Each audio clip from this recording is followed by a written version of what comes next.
come to me. Glad you're back with us. I know most people from my days as a financial advisor are familiar with college savings programs. Most states offer one.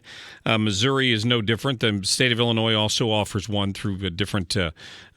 Each one of them is a little different. Most honor the other states' college savings plans. Missouri's come up with a new savings program specifically designed for people with disabilities or people who have maybe a child with disabilities. Missouri State Treasurer Eric Schmitt is our guest right now. Eric, great to hear from you. How are you? I'm doing great, Mark. How are you? I'm doing fine. You've had a busy day, huh? Yeah, today is the official launch day for the Mo-Able program. And what it is, and it's a great day for Missouri families, but just to give it a little bit of background and context, back in 2014, Congress amended that 529 statute you're talking about that allows people to save for college in a tax-advantaged way. And in 2015, they amended that to allow for families and individuals to do that also for the long-term needs of a loved one with a disability. So now you can put money away. You can open an account as of today at moable.com. You can go do that, create an account for yourself or for a loved one, and have those same tax advantages. And in Missouri, it's actually really significant. You can do up to $8,000 per individual per year, and $16,000 per married couple. And you can accumulate that, and you can deduct that from your taxes. Any of the gain realized on that, any of those investments or interest isn't taxed. And that money then can be used for qualified expenses like assistive technology or retrofitting your home or education expenses, those kinds of things. So really at the heart of it, what we're doing is empowering individuals to reach their full potential, and I couldn't be more proud to be the state treasurer when this is happening. Wow. Why did it take so long to kind of roll this out or get it in place? Well, I happen to be in the Senate. In 2015 was the first year any state could move forward with this. And so it was very bipartisan. I don't think there was a dissenting vote on either side of the aisle for this. It just makes too much sense for so many families.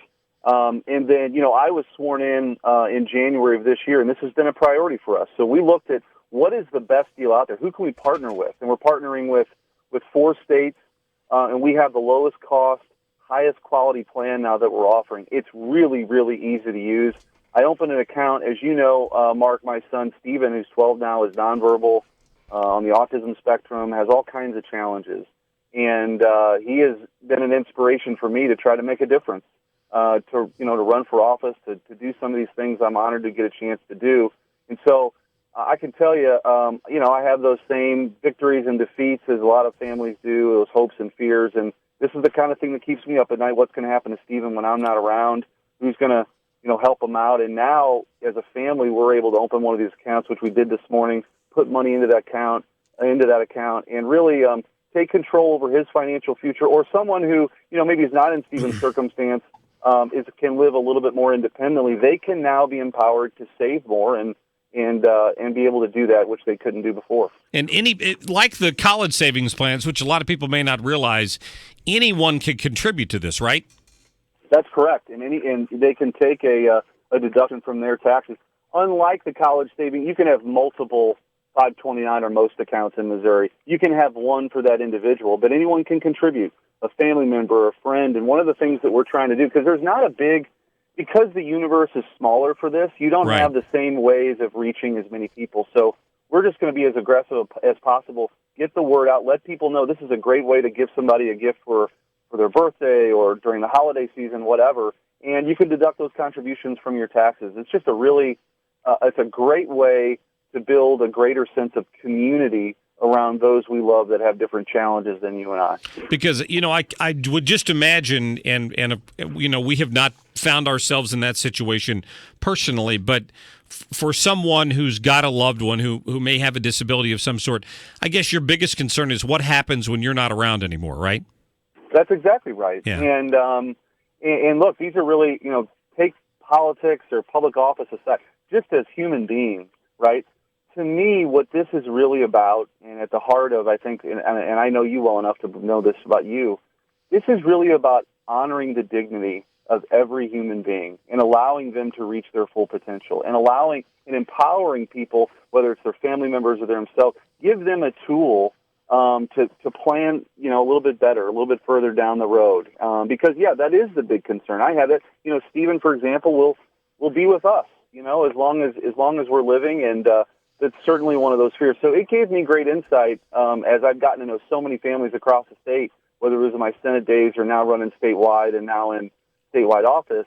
I understand what these the hopes and the fears of a lot of these families, and they couldn't be more excited. This is, truth be told, Mark, this is probably the most significant thing since the Americans with Disabilities Act for the disability community. And so, to have worked on it in the Senate and then now be state treasurer to be able to kind of launch this and really watch it grow and help families across the state, I'm just incredibly grateful. Yeah, we're talking to Missouri Treasurer Eric Schmitt.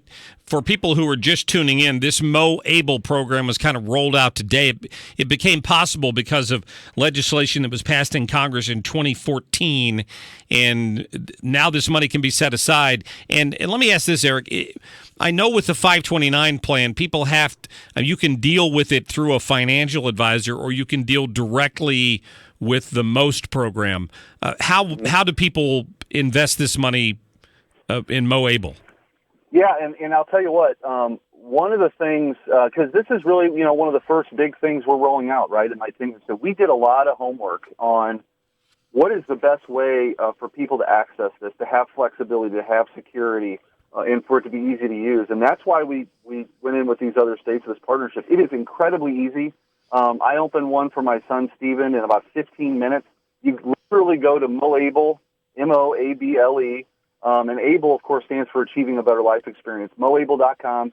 And, there's about 10 screens you go through, and you can have a reoccurring contribution. You can make a one-time contribution. It is incredibly easy to use. And then that money that's in there can be used, as I mentioned earlier, for all those qualified expenses, just all the things that come along, the challenges that somebody has living with a disability for them to achieve the best life experience possible. So it's really neat. It actually can work as what we're finding in some other states that we've talked to is, on one hand, you have it as a savings account really for long-term needs, but it also can be used as a flex spending account really in a tax-advantaged way if you're retrofitting a home or someone needs a assistive device or something like that, or additional services. It's a really incredible and powerful tool, like I said, to empower individuals. Yeah, I'm looking at the website now. It looks pretty simple. Moable.com, Moable.com, and people can get on there and sign up, and it doesn't take long to open an account, and grandparents and aunts and uncles and everybody can contribute, so that's great. Eric, let me ask you this. Since you're celebrating how many days in office now? About 100? Yeah, well, I think 100 days was last Wednesday. Okay, yeah, so whatever that is. So they're holding the president to some standard of what he needed to have accomplished in his first 100 days. What's going on in the treasurer's office? Well, we've gotten off to a good start. We've put together a great team, and that's new. You got to remember, every single statewide office holder in Missouri is new to their position, right? Which is pretty unique. And actually, everybody except for lieutenant governors under the age of 44. So you really have this generational turnover. It's an exciting time. We've returned, record amounts in unclaimed property. We're rolling out this Mo Able program. We've got a lot of things, on the horizon, but it's a great start. We've gained, $7 million worth of interest already on our investments, which is sort of a core function of the office. And by the way, helped people open up an additional 3,000 accounts in those 100 days for their college savings. And so, the office at the heart of it is you're the chief financial officer of the state. We've kind of sounded the alarm on this looming pension crisis, and maybe right. I'll get on your show and talk about that some other day. But it's on the horizon in Missouri. We're about 65% funded. We need people to start talking about solutions instead of kicking the can down the road. So it's an incredible platform to talk about those issues. But it's days like today that are incredibly gratifying, where you can be a part of literally helping people change their lives, take control of their finances, and provide a better life experience. Very good. Eric Schmitt, Missouri State Treasurer, always a pleasure. We'll get you back on here at some point talking about the pensions. Sounds great, Mark. All right. Take care. Thank you. Take care. All right. Eric Schmitt there, the Missouri State Treasurer. Again, moable.com, Moable.com. And I mentioned it during the interview, but,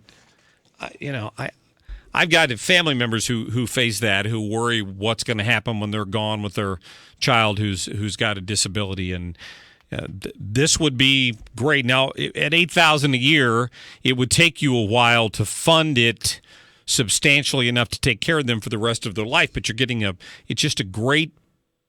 Before, there was really no standard way to do that other than some sort of an investment account, maybe through a brokerage or something, or a savings account. In this case, it can be invested and it can grow, and you're not taxed on that amount of money that you're earning. The individual's not taxed on it federally or state. So good for them. Glad to see them moving forward in that. It's not something that's good government, in my opinion. Not going to cost anybody anything. So I'm glad to see them do that. All right, let me tell you what.